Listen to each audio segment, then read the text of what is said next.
How we communicate, work and consume relies on a continuous and infinite flow of data between us and devices, as well as between devices all around the world. Every organisation, large or small, deals with the security of their own or someone else's data and information. Securing data and information is now an essential ingredient for success for every organisation around the world. It's no longer just a business precaution, but a profit-driving competitive advantage. Australia is already home to a progressive network of industry experts and businesses, and the nation's revenue from cybersecurity could triple over the coming decade. That's why the Australian Cybersecurity Growth Network, known as AustCyber, was created. Cybersecurity is one of 6 sectors that have been identified nationally as key to the long-term prosperity of the Australian economy.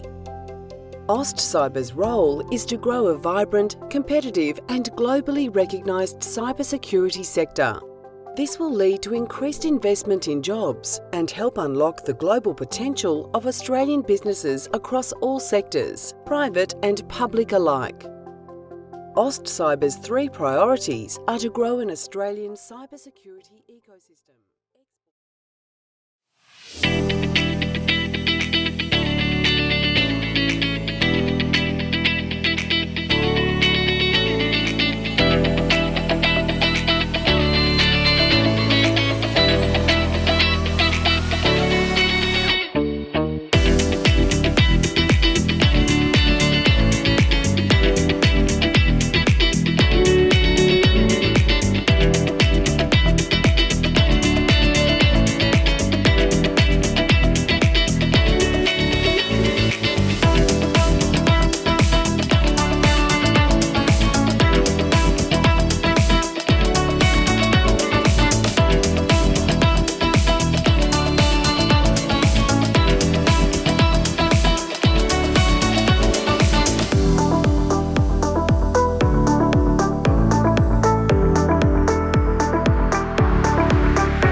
Good morning, everyone, and welcome to day 2 of Cyber Week 2020 with AustCyber. My name is Michelle Mosey, and I am coming to you live from Washington, DC. Today, we are hosting our AustCyber AllStars Australia, a new investment opportunity. But before we lead off into the session, I would like to conduct the acknowledgement of country. We acknowledge the traditional owners of country throughout Australia and recognise their continuing connection to land, waters, culture, including through cyberspace. We pay our respects to their elders, past, present, and emerging. So thank you everyone for joining us. I'm really excited to be able to pull together this highly dynamic panel of pitchers and investors and companies in Australia. I want to talk a little bit about investment first. Facing the challenge of growing a globally competitive cybersecurity industry is what AustCyber was born to do. Investment to grow a strong domestic ecosystem and finding investors who understand cyber underpins this challenge for us. For companies, it is a new area and often murky. What should I look for in an investor? How should I look for an investor? And what type of investment do I really need? Well, today we're turning the pitch on its head. We have 4 top investors from the United States, the United Kingdom, and Singapore joining us to pitch you on who they are and give you an insight into what they're looking for. We're then going to put them in the hot seat in front of our very esteemed panel to face some additional questions. First of all, I would like to introduce our panel. Firstly, Vikram Sharma, CEO of Quintessence Labs. Vikram is the founder and leader of Quintessence Labs. Q Labs are at the forefront of quantum cybersecurity industry, transforming cybersecurity to safeguard our digital lives. Vikram has conducted award-winning research to mature this science at the Australian National University. Vikram holds a Master of Science in Computer Science from the ANU, a Master of Science in Management as a Sloan Fellow from Stanford University, and a doctorate in quantum physics from ANU. Vikram is also the recipient of the 2013 Piercy State Award for Entrepreneurship. He serves on several industry boards and is a member of the National Security College Futures Council at the ANU. Welcome, Vic. Great to have you here. Next is Jackie Nelson, the CEO of Deco Secure. Jackie has a passion for innovation and success and making a positive contribution to business and society. Jackie has been closely involved in startup and successful growth of several commercial and social enterprise ventures. Jackie has had a successful career in banking and finance in Sydney and London, and now leads the growth and global expansion of Deco Secure, an Australian software company on the cutting edge of cybersecurity that helps government departments, law enforcement agencies, legal firms, and medical and health organisations to securely communicate and collaborate on sensitive and confidential information. Welcome, Jackie. Great to have you. Next is Sam Crowther, the founder of Casada. Sam is an entrepreneur with a passion for cybersecurity. In 2015, aged 19, Sam founded Casada. As a high school student, he gained work experience at the Australian Signals Directorate. Post-school, Sam moved to a red team role at a global investment bank, an experience that inspired him to start Casada. With funding from leading Australian and US investors, including the former Prime Minister Malcolm Turnbull, Sam has built a team in Sydney, Melbourne, New York, and San Francisco, taking Casada's innovative web traffic integrity solution to companies around the world. Sam loves creating simple technical solutions to complex problems and challenging preconceived ideas and beliefs in order to have a positive impact on the world. Thanks, Sam. Great to have you. And last but not least, Nick Elsmore from Hivent. Nick has started, built, merged, acquired, and sold multiple cybersecurity businesses. He was co-founder and chief apiarist of Hivent, which was recently sold to Trustwave in 2018. He is now Director, CPS Pacific at Trustwave. Nick was named the inaugural ASA Information Security Professional of the Year in 2012. Nick has served on boards and forums, including the IIA, UNSW advisory boards, and the APEC TELS Security and Prosperity Steering Group. Nick is an advisor to fast growth cybersecurities, including BugCrowd. He is a published author and a keynote speaker on various things cyber and startups.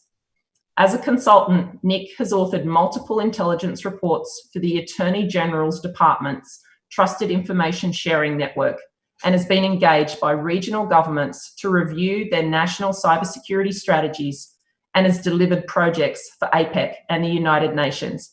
Welcome, Nick. Well, ladies and gentlemen, let's get kicked off with our very first picture. I would like to introduce the partner of Amadeus Capital Partners, Nick Kingsbury. Nick joined Amadeus Capital Partners as a partner in 2018.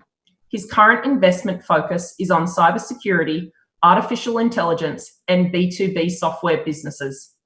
Prior to Amadeus, Nick started his career with a UK software house before setting up his own software and consultancy company in the mid-1980s. From 1999 to 2007, he moved to the investor side of the table as the global sector head for software for 3i plc. Since 2007, Nick has advised and invested in several technology companies, including 2 public companies, Accumuli, and Objective Corporation. Nick is also a director on the boards of Scottish fintech startup Direct ID, XYD Reality, and Britlit. But before we roll into it, a little more on Amadeus. They have been investing in technology-enabled products and services for over 20 years. They were founded in 1997, and Amadeus has backed more than 160 companies and raised over $1 billion for investment. The Amadeus team of 30 operates from Bogota, San Francisco, and London and Cambridge in the United Kingdom. Amadeus focuses on early stage, primary, and secondary growth capital and emerging markets. Nick, it's fantastic to have you join us. Welcome, and over to you. Right. Well, thanks very much, Michelle, and delighted to be with you. And I normally visit Sydney at least once or twice a year because I'm on the board of an Australian company called the Objective Corporation. But sadly, this year, for obvious reasons, I haven't been down under, and I'm missing it a bit. So I hope to be down there soon. Just in terms of sort of the brief that you gave us, Michelle, and why Amadeus may be right for cybersecurity companies in Australia. I think it's what we're looking for is we know that there's a lot of creativity everywhere, and certainly in the Australian market. And from my point of view, I'm looking for businesses that have got really, really solid, unique IP. That's we're a deep tech investor. We don't do the B2C type stuff. We like things that have got deep IP in a particular niche, and the team of experts around that IP. The second thing we're looking for really is technologies that are in a large market, and if it's a niche, you can build an interesting business, but we're looking for businesses that can be global champions, and you've got to have large markets to go after. And the third thing that we look for is pretty obvious, and that's the team. We're looking for a team that are not only ambitious. Ambition is kind of easy, but also have got the credibility to actually deliver on those fantastic plans that they'll have forged and will present to potential investors. And the fourth piece of the jigsaw really is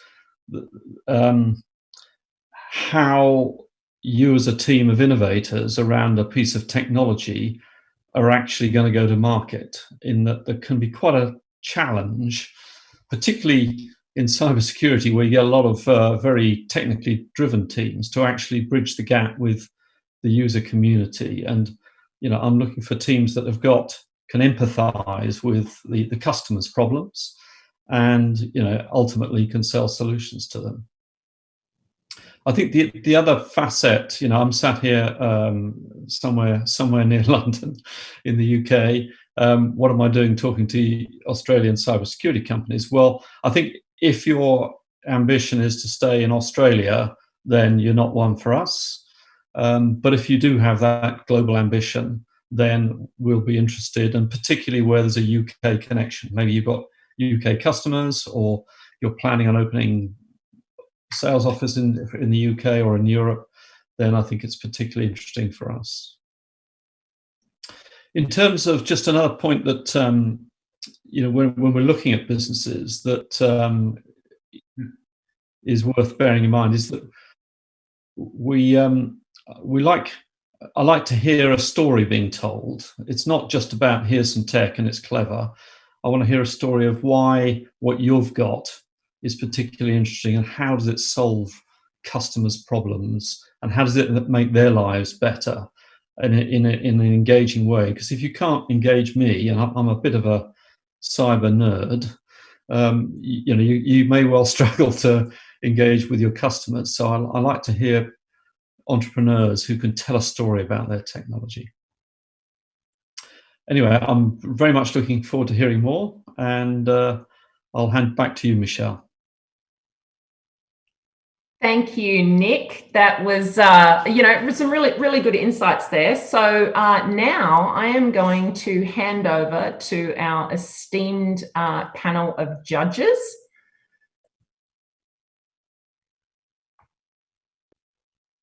And Vikram, I will hand to you for the first question. Thank you.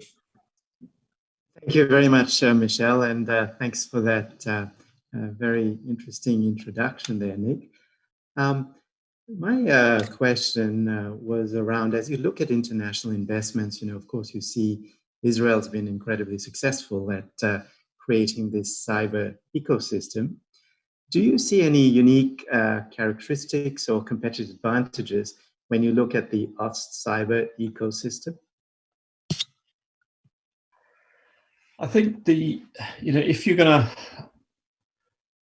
set up a cybersecurity business on the west coast of the States, or even on the east coast of the States, or in London, immediately you're going to hit competitors left, right, and centre. Now you're going to have to face those competitors at some point, and I think what Israeli companies have found, and I think this can be the same in Australia, is that you've got an opportunity actually to play in a slightly safer, quieter market, and to hone your product and hone the value proposition for customers before entering the maelstrom of other busier parts of the market, frankly. So I think there are advantages where you've got sort of, if you like, local tame customers who will be sympathetic to you, whereas it might be difficult in other parts of the world initially. But hey, at some point you've got to go global if you're going to be going to succeed in this sort of industry. Thanks, Nick, for that response. And Jackie, did I see you indicate that you had a question as well? Yeah, sure. Thanks, Michelle. Nick, thank you for that overview. That was really really insightful and helpful. I'm just interested to know how you would sort of differentiate yourself. What would be your unique investment style? I mean, obviously, there's almost as many investment companies as there are cyber companies today. Yeah, just interested to know how you would differentiate yourselves. Sure. It's a fair question. I guess part of it is we are a deep tech investor, and we have in the team and also with the network people who can help on the technology side, and whether it's links to universities, and that can be important. I think the other really important thing though is that we're a small partnership in the early stage team. There's 5 of us, of which 2 have run cybersecurity businesses. My partner, Alex van Sommeren, ran a company called nCypher for a number of years, which was floated on the London Stock Exchange and sold to Thales. I chaired a company called Accumuli, which was a cybersecurity business again on the London Stock Exchange. And as well as I was CEO of a small startup cybersecurity business, which eventually got sold. It wasn't quite the outcome we all hoped for, but it was sold to McAfee in due course. So I think the critical thing is we've been on your side of the table, in that we understand what it is to build businesses, to build teams, and all the ups and downs along the way, as well as understanding the marketplace that you're operating in. Thanks, Nick. Great. Thank you, Nick. Sorry, Jackie. All right. Next, we might skip on to our second picture. I would like to introduce the Managing Director, Murad Yesayan, from Paladin Capital Group in Washington, D.C. Murad Yesayan is the Managing Director at Paladin Capital Group. At Paladin, he leads investments in early-stage companies globally with solutions for cybersecurity and digital resilience. Murad led Paladin's investment in companies like Secure Code Warrior, Expel, Calypso AI, and RiskLens, and previously worked with Cloud Conformity and Unitrends. Murad holds an MBA and a BS in Finance from Fresno State University. Paladin Capital Group itself was founded in 2001 and has offices in Washington, D.C., New York, Silicon Valley, London, and Luxembourg. As a multi-stage investor, Paladin invests globally in best-of-breed companies with technologies, products, and services that meet the challenging global cybersecurity and digital infrastructure resilience needs for commercial and government customers. Paladin has over 1 billion in committed capital across multiple funds. Welcome, Murad, and thank you for being with us today. Over to you to pitch away. Great. Thank you very much, Michelle. It's great to be here and to join you all. And I think this is a great format for a change where we get put on the hot seat. So thanks for that introduction on the firm, and just a little bit about myself. I've been with the firm for 12 years. Like most of our investment team, we've all been working together for a while. I come from a financial background, but also have some operating experience at a rapidly growing startup that went public before I jumped into venture. And so kind of being able to wear the hat both as a financial investor as well as having that operating experience has been key. So for us, what we do is we're an early stage specialist. Cybersecurity is one of our key focus areas. We look at it though as the entire life cycle of digital adoption. We want to invest in solutions that are enabling monitoring and securing digital platforms. Increasingly, especially, you have to solve for security and trust at the outset of adopting new digital platforms. It's no longer a kind of after the fact thing. We're a global investor. We think it's really important to be global. Our companies ultimately will all probably become global, and we think there's excellent talent and innovation in lots of different places in the world. Australia obviously being one of them, which I'll touch on in a second. We're now investing out of a $250 million fund. That's our fifth fund. We like to invest at the seed and Series A stage. Generally, first institutional capital is another way to define it. Anywhere from $250K to a $10 million check size. So we're quite flexible, and we can either lead or partner depending on the situation. Made 4 investments to date in Australia. The 3 of them are in cybersecurity. The original one, or the first one, being I think BugCrowd back in 2013, and since then, as you mentioned, Michelle, Cloud Conformity, which since has been acquired by Trend Micro, and Secure Code Warrior, and we were proud to be in the first institutional round of each of those companies. And what we've found is that Australia has an excellent entrepreneur ecosystem. It has top-notch talent. And really, we've seen the proof of that through our own experience with these companies, as well as the quality of the opportunities that we've seen in the market. I think the way that we approach it, though, and as we do any of our international investing, two things are really important. One, I think local partners are very critical, both organizations like the AustCybers, but also local investors, including the local venture ecosystem, which has excellent, technology generalist investors that we can partner with as a subject matter expert. And having a model that I think is specific to the plan for that particular company we're evaluating. So we don't have kind of a cookie cutter model when we invest internationally. Our view is we're backing the founders and we're backing their plan if we believe in it. So if we're not aligned on, for example, when the company should jump into markets like the U.S., et cetera, then that probably means that we can't get there. So we like to get aligned on what's the right plan for each specific company set. When we're looking at companies from founders, the way that we like to approach it is a couple of things. One, we like to initially kind of set aside the nuts and bolts of the technology. That's obviously extremely important to make sure that the technology is viable and the IP there. But we really want to kind of understand, what's compelling about that market segment or problem segment that the company is focused on tackling, and show that to us in the context of improved business outcomes and other ROI, because ultimately it's we believe not just security for the sake of security. It's making the organization more resilient and hopefully more productive, while also being able to check the box on security. And so those are some of the aspects that we like to look at when we evaluate companies. And we also like to introduce companies to our network, as we evaluate them, whether that's potential customers, partners, and that kind of allows us some insight into both the solution itself, as well as hopefully shows founders what we can do to help, and if we're going to be a good fit for one another. So I'll pause there. I think I'm a little bit over the allotted time, and so happy to turn it back over to our panel for follow-up and questions. Thank you, Murad. I love the fact that you're actually self-monitoring your time. Well done. Over to the panel.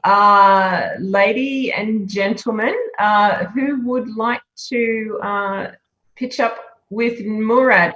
Nick, I see. Over to you, Nick Elsmore. Thank you, Michelle, and thank you, Murad, for that run through. That was really, really interesting. I've actually got a question that relates a little bit to cloud conformity, but also, I guess, more broadly about your sort of investment stage and therefore what that allows. And the question is broadly what your view is around early exits. I come from having sort of started and exited a couple of businesses, and both exited very early in their journey. My understanding is obviously a lot of investors are keen to play the investments out over a much longer period to try and get the big wins. So I'm keen to get your thoughts on how that decision is made about those earlier exits. Yeah, it's a great question. I mean, it's ultimately a collaborative decision with the founders. And so, we exit when the founders exit, I guess, is the way that we like to look at it. And so while, of course, going in with a plan to be in a company for 5 or 7 years or more, potentially all the way through an IPO event or a significant M&A exit, we also look at it as we're trying to grow these money trees, if you will, when every time we partner with a set of founders and fund a company, if it's successful, we think there's the potential, hopefully, there's another iteration, in the innovation cycle where we can back those founders again. So in cloud conformity, certainly didn't go in with the plan that 15 months later, the company would get acquired. When that opportunity presented itself and the founders felt that it was compelling for them, given all kinds of considerations, both that they had as well as looking at the market, we kind of came to the decision that made sense. And being early stage focused, we have that flexibility. We're still able to achieve a substantial multiple because we've come in so early. But it wouldn't make sense for us to play that out, even if we would want to stay in, because if the management team and the founders, if that's the path that they want to take at that point, it makes sense to support that. And more likely than not, hopefully we have the opportunity to work with them again, in some capacity, in their go around. Great, thank you, Murad. Judges panel, do you have any more questions? Vikram, over to you. Thank you for that, Murad. I was just interested in your thoughts as to how, we've had an unprecedented year that we've navigated this year, as to how that may have impacted investment thesis for cybersecurity, or indeed the dynamics that you look at in terms of investment. Sure. No, it's a great point. I mean, it's very strange times here in the COVID era. On a couple of fronts. I mean, both existing portfolio companies that are trying to navigate that, if they're growing rapidly, they're hiring, huge numbers of people that have only known their colleagues on a remote basis. That's a challenge to manage. Also a challenge in terms of, we have to find creative ways to build relationships with founders. We're still actively investing and we're trying to build those relationships over Zoom, which has definitely taken some work. I think if you're very deliberate and intentional about trying to do it, it's still doable. And we'll end the year with 6 new investments. I think 4 of them being kind of all virtual.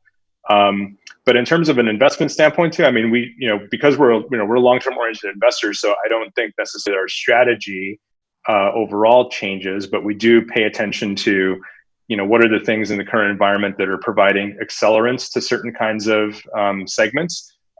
Certainly right now, it seems like things that are more time critical problems from a cybersecurity perspective rather than mission critical are getting prioritized. So anything kind of cloud related, for example, has seen big acceleration. But I think this has been just a very resilient space. I think the great thing about cybersecurity, it's been very resilient to this cycle. Companies are still growing and finding ways to succeed. And so we're certainly looking to pick up tailwinds if there's an accelerant where where the current environment is shaping that. But otherwise, we're also trying to stay disciplined and invest with the notion that we're making multi-year bets. Great. Thank you, Vikram, for your question, and Murad for your response. We'll keep moving on. I would now like to introduce our third pitcher, founder and managing general partner, Alex Dole from 1011 Ventures. Alex Dole is the founder and managing general partner of 1011 Ventures. Prior to forming 1011, Alex was the co-founder of PGP Corporation, later purchased by Symantec. After PGP was acquired, Alex continued his involvement with security companies as an angel investor, independent director, EIR at Khosla Ventures, and security deal team consultant to KKR. Previously, Alex worked at Embark, the Princeton Review, PeopleSoft, OneID, and was an investment banker with Robertson, Stevens and Company. Alex received his MBA from Stanford's Graduate School of Business and graduated cum laude from the University of Pennsylvania's Management and Technology program with a BS in Systems Engineering and a BS in Finance. 1011 is the original US-based venture capital firm focused solely on investing in digital security. The firm invests globally and at all stages, from seed to growth. Since its founding in 2015, 1011 Ventures has raised nearly $500 million and invested in 25 leading cybersecurity companies, including Australian-based Casada, as well as Cylance, KnowBe4, Darktrace, Ping Identity, Twistlock, and Veridon. Alex, thank you for joining us, and over to you.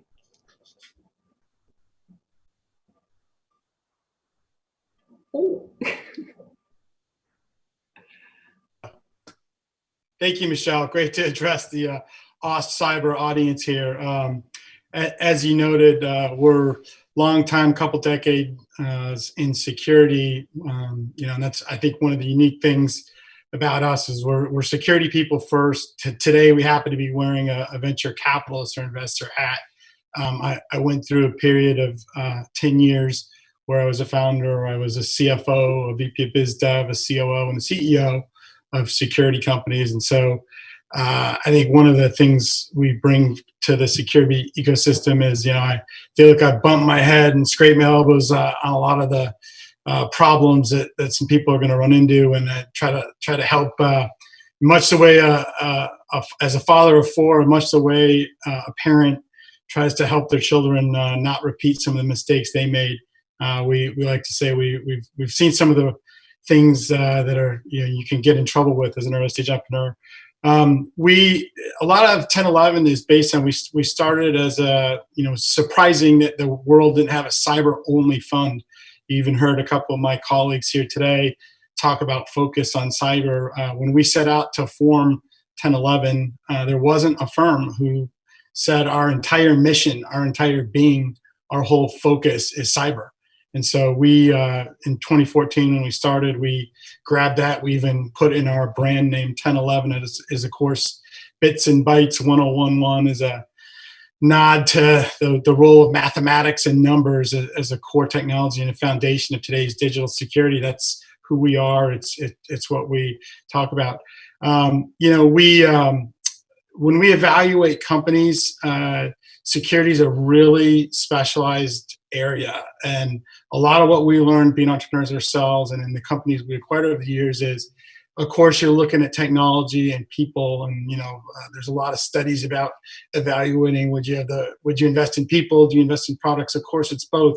We go a little deeper. We go at cyber, in investing in products. You have to really think about and understand. There's so many security companies and security products in the world. You have to really understand what you're going to be disrupting. There's a lot of incumbent technologies that are very mature, that are in place.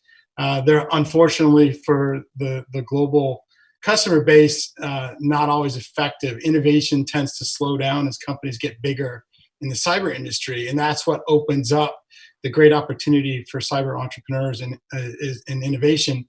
And so as in addition to sort of focusing on what you're going to build and does it work, we put a real big focus on understanding what you're going to disrupt, and that sort of gets into the sales and marketing side of cyber. So people and products are a big part of it. We focus sort of a lot of patterns in cybersecurity that we see around the world. We've invested in 7 countries now across our 26 portfolio companies. Very technical founders that need help with when's the right size of company to hire a CRO? When do I hire a CMO? When do I open a second country, third country office? We put a big emphasis on helping with everything other than the products and technology. It's all the business surround parts of cyber. At any given point in time, we might have, on average, 4 CMO searches going for cyber global CMOs.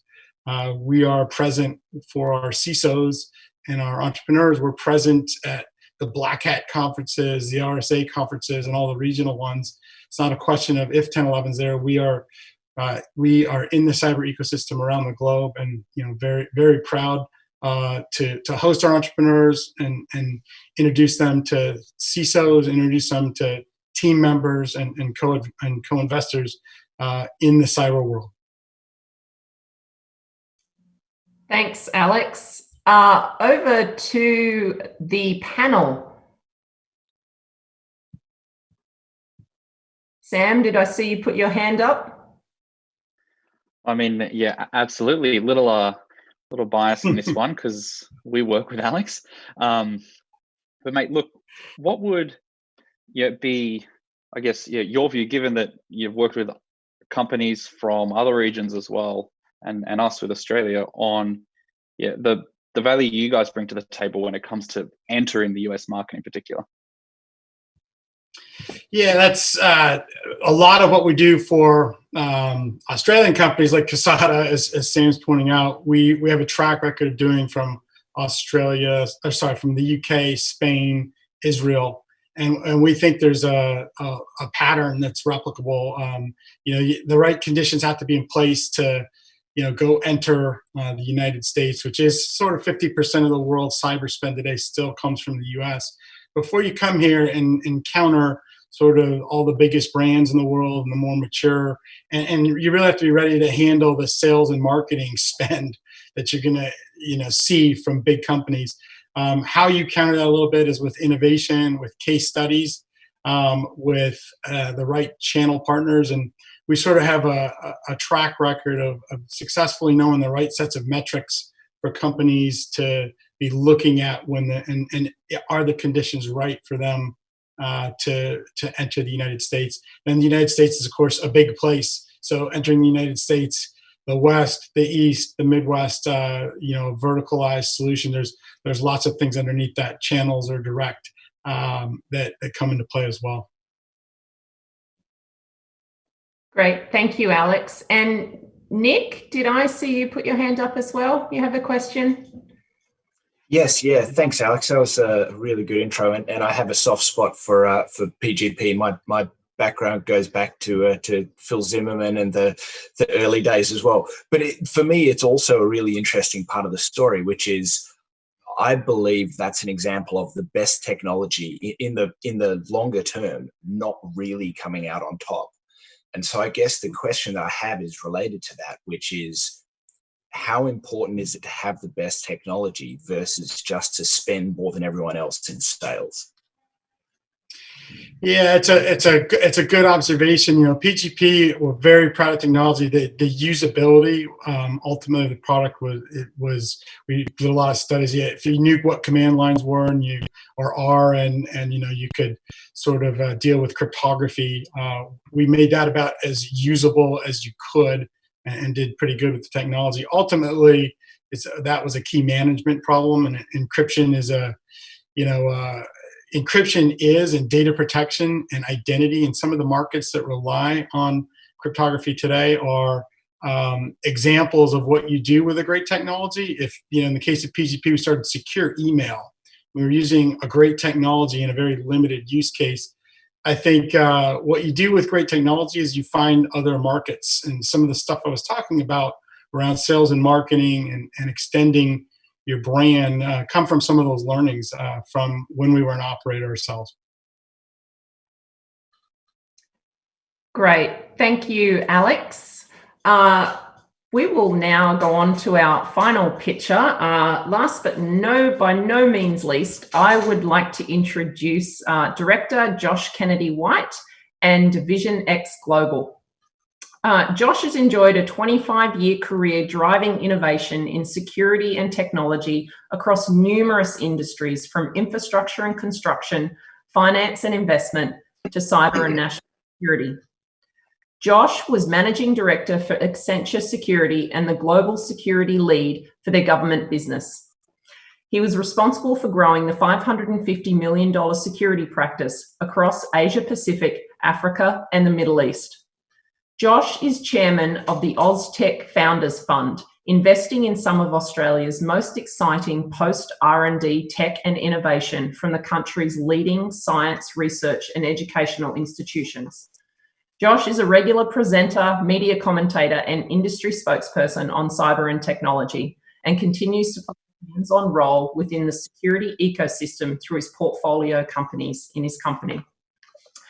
Division X is a network of front-end work-winning specialists helping transform Industry 4.0 by growing extraordinary early-stage businesses. Global X are specialists from diverse backgrounds: technology integration, management consulting, strategic communications, infrastructure, venture capital, mergers and acquisitions, public and private sector procurement, cyber and national security. Division X is a venture catalyst, helping early stage tech plug their business gaps, including the go-to-market, the operational strategies, securing enterprise customers, finding capital, and key personnel. Over to you, Josh. Welcome. It's great to have you. Great. Thanks very much, Michelle. Nice and early here in Singapore. I'm in quarantine for this is my 10th of 14 days, so delighted to be out and about. I'm an Aussie who lives in Singapore, and I was previously a security practitioner. What a team to follow. Normally they put the comic on at the start of the show, but I'm happy with this format. When Michelle did the pre-record for this, I got the day wrong, and I woke up, my hair was messed, I was unshaven, I had a grubby t-shirt on, and I've got to say, looking at my face now, clean shaven with the hair done, I don't think I've got any of the credibility, so I've learned something in that. As Michelle mentioned, so I previously ran Accenture Security Business, and listening to that long and boring bio, I don't miss that role. 118 countries in my last year.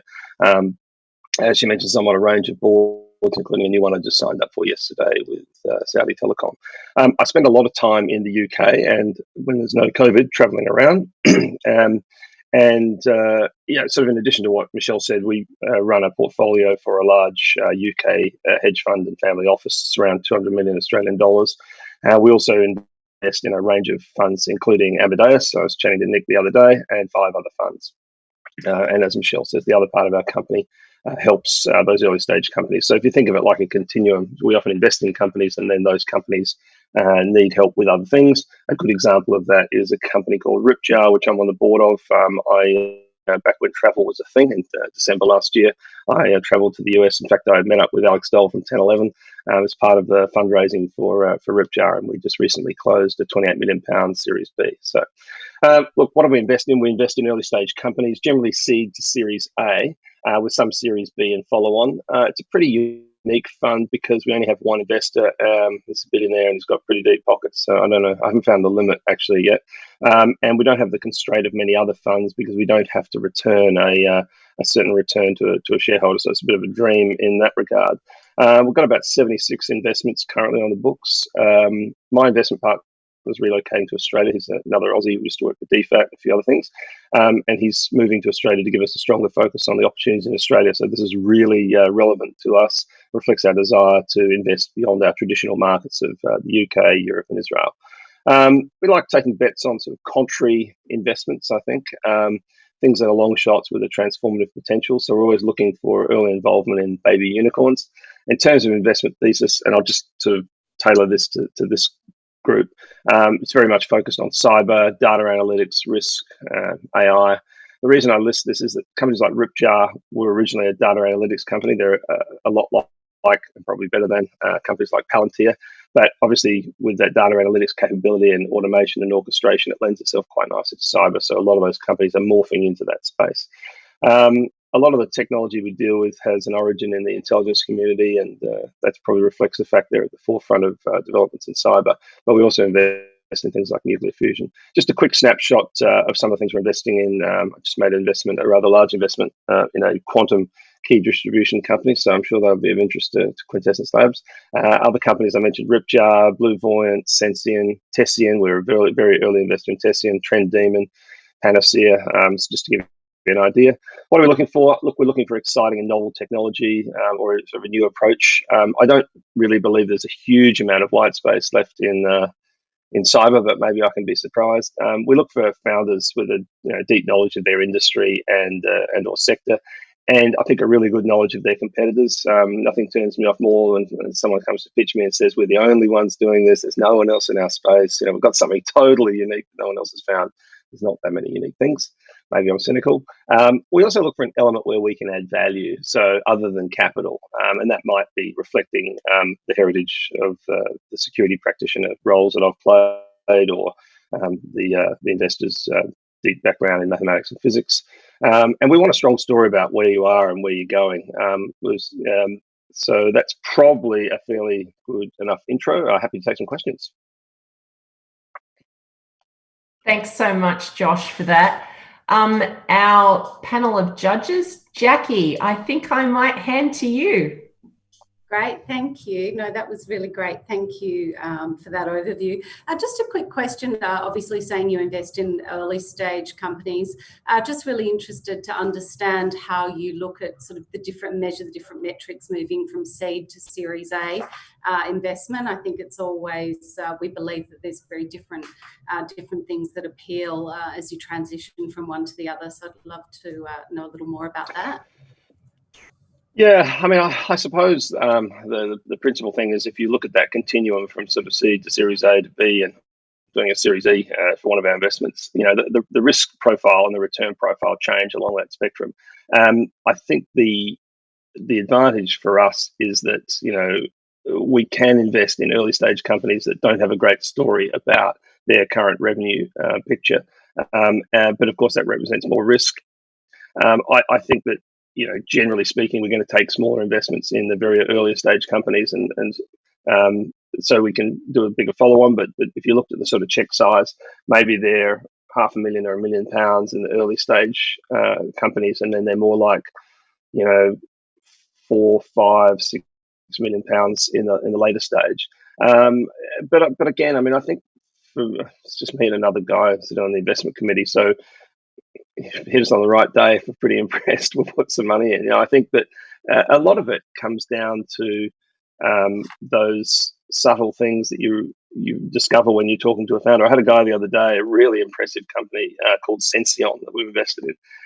He's a special forces soldier who's worked in a range of the intelligence agencies, and he's a very technical founder. And he opened with that line that's so seductive when he says, "It kills me to say this as a technical founder, but it's not about the tech." And then he outlined just a beautiful, elegant, and detailed plan of their go-to-market strategy. And it was the way a special forces soldier would outline how they plan their mission and the scrutiny that they place on their own metrics. And I was just so impressed by that. So I think that's important. The other thing I'd say is we had an investment the other day. It was just a fantastic investment. It wasn't actually in cyber. And we had a checkbook ready, and the person just wouldn't shut up and let us invest. And it became so frustrating, we just walked away. It was like, "Here is my money.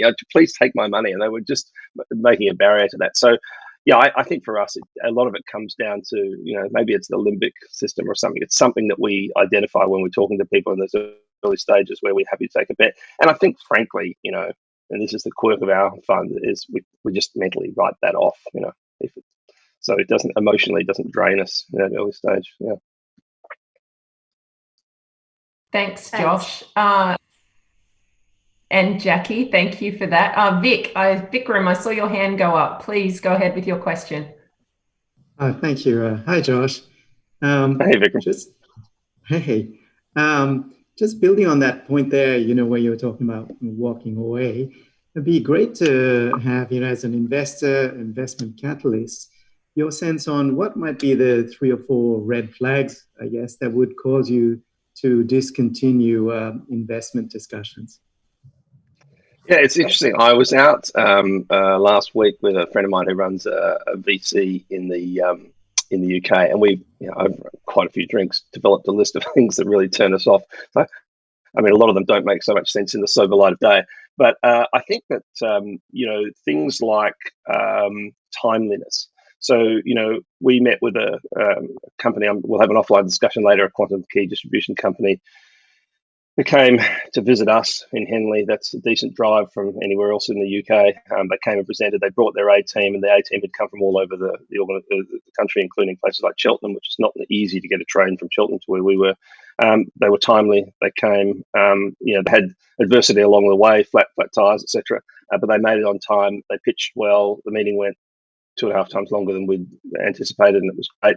They followed up that day. I think following up is a really key metric. It tells you about how organized people are. So I think that's one. So a red flag. I'm still waiting on a company that's I was very enthusiastic with. Spoke to them about a week ago. They said they would follow up straight away, and they didn't follow up. So that for me is a red flag. I think founders that don't have all of the key numbers at the top of their head. There's probably half a dozen numbers, like what's their run rate, what's the burn, etc. What's their ARR, what are the top 5 clients. If a founder doesn't know those things, I think that's a big red flag. The inability to deliver bad news, that's another red flag. We've got a company in Germany that we invest in, and we went over for a 2-day session. The first day they hit us with all these negative things about all the problems with the project. And I just wanted to kill myself at the end of it. And then but we will address all these problems systematically, and that gave me a great sense of confidence.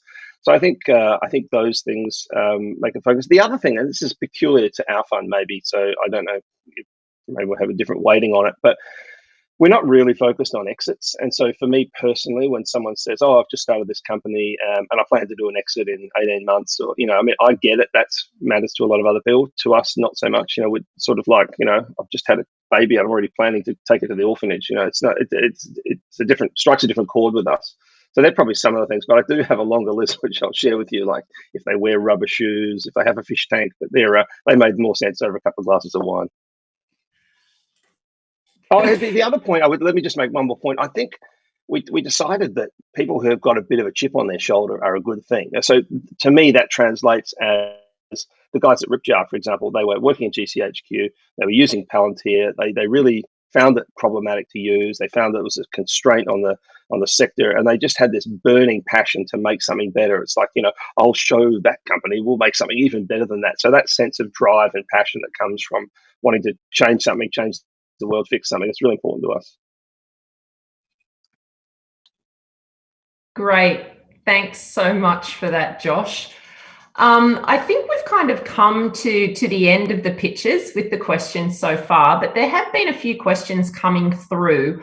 One in particular about what do investors go after? What's sort of, when you're doing a deal with investors? So if I could just throw to each of you for a very, very quick, short answer in terms of what's the investment deal when you come in, if you're dealing with each of your companies. Nick, I'll lead off with you first.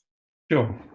Well, there's some fairly simple mathematics at play here. If you're talking about the deal itself, and an investment round typically we'll see 20%, 25%, possibly 30% going to the new investors for a substantive round. So the whole debate is sort of, if you say you're going to raise 10 million and your current run rate is $500,000, dollars a year, well, you might have a great way of investing the 10 million you might raise, but no way is anyone going to give you the valuation. So it's kind of, I think if people have got their head screwed on and have taken good advice, you tend to have a sort of fairly well-bounded discussion. And it's seldom the case, in my experience, that actually the factors around the deal are the sort of the make or break. It's much more around the investor getting enthusiastic about the proposition, getting on with the team, the team getting on with the investor, and thinking, hey, yeah, I want to work with these guys and they can add some value. So Great. Thanks for that, Nick. And Alex, I might go to you for a very quick one on this. Yeah, I think chemistry with founders is underrated. There's just like there is in any human relationship. I think our firm, our team likes to, we want to feel that we're going to be able to do things beyond just our writing our check. So chemistry, how do we fit in with them? Do we like them? This kind of person you could sit on a 14-hour plane ride with. Is this the kind of person you want to bring to your dinner with your other CISOs in your network and other entrepreneurs? Those things go in. I think they're a little hidden. Probably another one just hidden a little bit. I agree that sort of deal terms themselves aren't always they're rarely sort of a decisive thing. I do think a lot of times people just sort of forget that, what am I doing with the money, right? I'm raising money.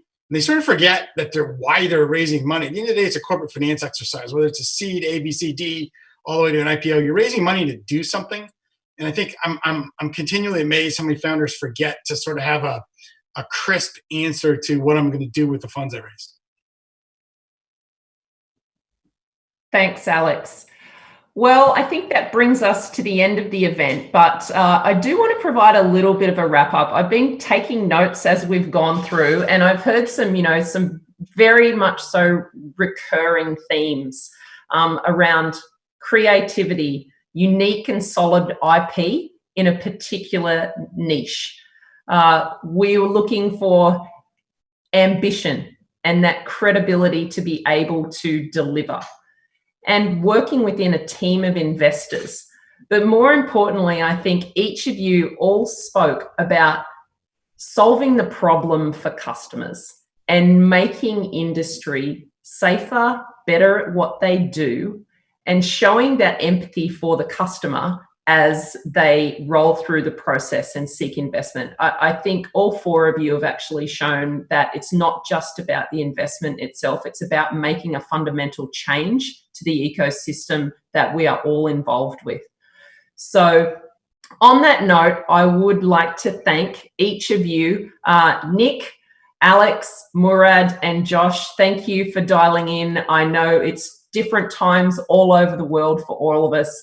And of course, to our judges, Jackie, Sam, Vikram, and Nick, thank you very much for joining us for this session. To everyone out there, thank you. Enjoy day 2 of Cyber Week.